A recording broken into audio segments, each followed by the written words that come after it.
President today on the situation here on the ground. I also just got off the phone a little while ago with Governor Walz and spoke to him as well. I want to reiterate first with all of you the facts of what happened today. At 10:25 a.m. Central Time, Immigration and Customs Enforcement were carrying out lawful operations here in Minneapolis. Because of the adverse weather that Minneapolis has seen in recent snow, one of the vehicles became stuck and ensnared in the snow. Law enforcement were attempting to push out this vehicle, and when a mob of agitators that were harassing them all day began blocking them in, shouting at them, and impeding law enforcement operations. ICE officers and agents approached the vehicle of the individual in question, who was blocking the officers in with her vehicle, and she had been stalking and impeding their work all throughout the day. ICE agents repeatedly ordered her to get out of the car and to stop obstructing law enforcement, but she refused to obey their commands. She then proceeded to weaponize her vehicle, and she attempted to run a law enforcement officer over.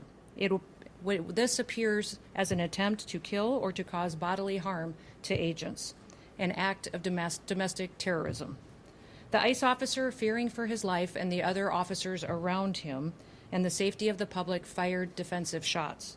He used his training to save his own life and that of his colleagues. He was treated at a local hospital, has been released, and is now with family. I encourage the American people at this point in time to pray for him, but also to pray for the deceased's family and her loved ones. Today alone in this country, there have been 4 different domestic terrorist attacks on federal officers by the ramming of vehicles. 3 of them happened here in Minneapolis. We've seen over 100 of these vehicle rammings happen in just recent weeks, and this must stop. ICE alone is facing a 1,300% increase in assaults against them and an 8,000% increase in death threats against all of them. In fact, the very same officer who was attacked today had previously been dragged by an anti-ICE rioter who had rammed him with a car and drug him back in June. He sustained injuries at that time as well. And let me remind you why we're all here in this city today and why we've been here. In communities across this country and here in Minneapolis, we're just enforcing the laws that we have in this country. For years under President Biden, tens of millions of dangerous criminal illegal aliens, terrorists, and suspected terrorists were allowed to invade our country over our southern border. They were allowed to steal, to defraud, and to perpetuate violence against American citizens. Regardless of who your mayor or who your governor is, President Trump promised every single American that he would make America safe again. He promised every single American that he would work to protect them from dangerous criminals. Since Governor Walz has been in charge of Minnesota, we have seen homicides go up by over 50%. That's also during Mayor Frey's tenure as well. Since President Trump took office, Governor Walz has released over 470 violent criminals back onto the streets here in Minneapolis. He has another 680 of them still within his jurisdiction that he could give to us today to face the consequences for their crimes. Because Governor Walz and Mayor Frey refuse to protect Minnesotans, and instead they protect these criminals, that's why we are here. And we didn't just show up yesterday, we've always been here. But we're surging operations because of the dangerous situation we see in this country and because we're no longer going to allow illegal criminals to damage and harm, to kill, to sexually abuse, to proliferate drugs, and to steal American taxpayers' dollars. This state has faced unprecedented immigration fraud. It's seen unprecedented benefit fraud. Individuals were allowed to come into this country and set up fake companies and fake nonprofits and divert billions of dollars away from American citizens and those vulnerable citizens who truly needed the services from those programs. This city has burned before, and your mayor and your governor let it happen. President Trump is not going to let that happen. He and our federal law enforcement officers are here to bring peace and to bring public safety and to ensure that criminal activity is stopped and that people who perpetuate it will face consequences. Since we have been here in recent weeks, we have arrested over 1,500 criminals off of the streets.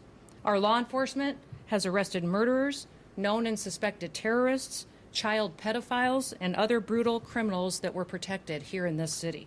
We should all work together to protect our citizens. We should all protect the men and the women and the families who live here in Minneapolis, who live in Minnesota, and live throughout this entire country.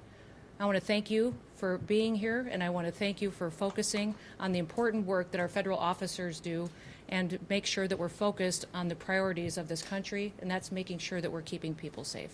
With that, I'll take any questions that you may have. Secretary Noem, Mayor Frey called the claims of self-defense BS. How do you respond to that? I say that he doesn't know what he's talking about. It's very clear that this individual was harassing and impeding law enforcement operations. Our officer followed his training, did exactly what he's been taught to do in that situation, and took actions to defend himself and defend his fellow law enforcement officers. Secretary, can you expand too on the agent's injuries? The president said that he's lucky to be alive. The officer was hit by the vehicle.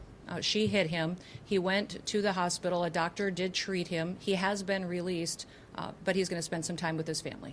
Can you clarify whether he was hit before or after the gunshots were fired? I can't, but the FBI will continue the investigation and release more facts when it's appropriate. Secretary Noem, has the agent been relieved of his duty, or can you give us any other insight? No, we're following the standard protocol procedures we do in situations like this. When there's an officer-involved shooting, we make sure that we get the facts and that we are getting the statements from everybody involved and make sure that investigators are handling the decisions. Secretary Noem, have ICE operations paused because of what happened today? No, we're still out on the streets doing our work to get dangerous criminals off of the streets of Minneapolis. Can you give us any insight into your conversation with the governor? You know, Tim and I have known each other for years. We served in Congress together. We both ran for governor the same year and have served as governor at the same times. So we were colleagues, and we discussed what happened here today. We have two very different viewpoints of it. I talked specifically about the fact that we have laws. They need to be enforced.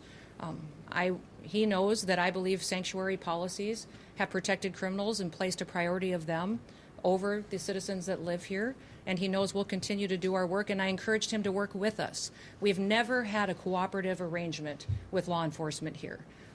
Whenever we've done investigations, whenever we've done police work, when we've been doing what we can to bring people to justice for the crimes that they commit, we haven't had the cooperation of the state of Minnesota or the city police here under the mayor's direction. If you talk to any of these federal law enforcement officers, they'll say that when they call for backup in a situation, that it's hit and miss. They were grateful today that the police chief and local law enforcement showed up at the scene and helped secure it to make sure that nobody was harmed and that the FBI could do their work. But I would encourage them to work with us, that we could form a partnership that would make sure that individuals have the opportunity to have a safe Minneapolis. Secretary Noem, will body camera Over here. footage be Do you released? stand behind the use of force, and will any of those use of force guidelines be altered or changed in the future?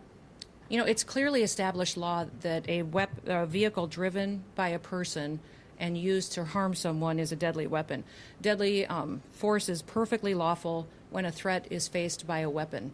So I do believe that this officer used his training in this situation, and we'll let the FBI continue the investigation to get it resolved. So just to be clear, did the shooting happen before or after the vehicle hit the officer? I know you keep asking that, but that doesn't mean that the FBI is going to give you an answer today.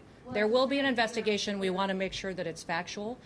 What I would ask is that as we go forward from here today, that we all remember that our job is to have peaceful discussions. I'd encourage our local law enforcement and state law enforcement to work with us. We are going to continue to operate here in Minneapolis and in the state of Minnesota to make sure we're going after dangerous criminals. One of the key focuses that we've had here is a focus on individuals who are sexual predators and are involved in child exploitation. When I was just here yesterday, we arrested individuals who were charged with criminal assault and sexual assault and people that exploited children. Why would you want to keep them on your streets?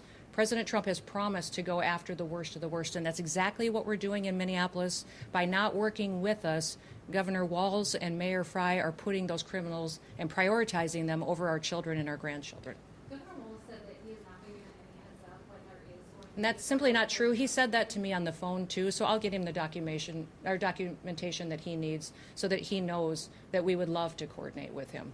He doesn't give us access to any information on criminals, let us know who he's detained, doesn't honor our detainers, and has individuals and criminals in his jurisdiction that he won't turn over us today too.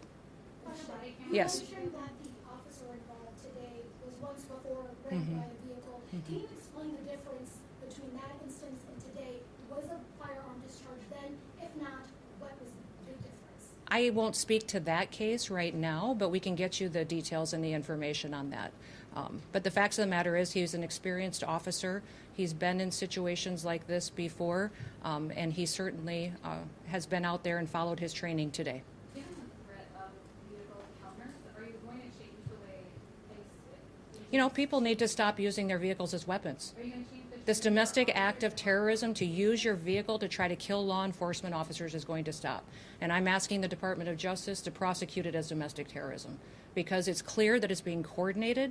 People are being trained and told how to use their vehicles to impede law enforcement operations and then to run over anybody who gets in their way while they go out there and try to disrupt peace and public safety. And Americans deserve better. So can you say what they were The investigating? National Guard, deploying the National That hasn't been a part of the discussion. I know Governor Walz mentioned some of that earlier in his press conference, but we know we've got law enforcement officers here that will continue to work, and we're hopeful that the public recognizes that the work that we do every day makes America safe again. Can you give Sir, insight with that- into the operation that was happening at 34th Portland? We had law enforcement officers that were out there doing an enforcement action, and a vehicle got stuck in the snow, and so they had called for other people to come and help them get that vehicle out. Those officers were trying to free the vehicle when the harassment started, when the protesters were out there impeding their vehicles and preventing them from leaving the scene. Was it at a particular home or business in that intersection? I won't speak to that. Can you speak to the crime that person may be committed that you were going after? And you mentioned sexual crime. Okay. Will body camera footage be released? I will let the FBI decide. Were they on target today when they were in that neighborhood? They were returning back to headquarters, I believe, to start a new operation, had just completed one. Was it a nice? Well, thank you. What's that? Was it a nice vehicle that needed to be pushed? I was one of the vehicles that ICE officers were using. But remember, when we operate in a task force model. So we have other federal agencies that work with us, and we're very grateful for that. We have CBP officers, the FBI, DEA, ATF, all of those all work with us every day in a task force model, and we appreciate it. We'd love to have the state police, and we'd also love to have the Minneapolis police chief and his team be alongside of us while we're out there doing those enforcement operations. Were the agents later? With that, we'll get you more information as it is revealed, but thank you and everybody. Let's work together to make sure that we can continue to help the city be safer, get more criminals off the streets, and ensure that our public has the opportunity to pursue the American dream in a city they can be proud of. Thank you. Thank you.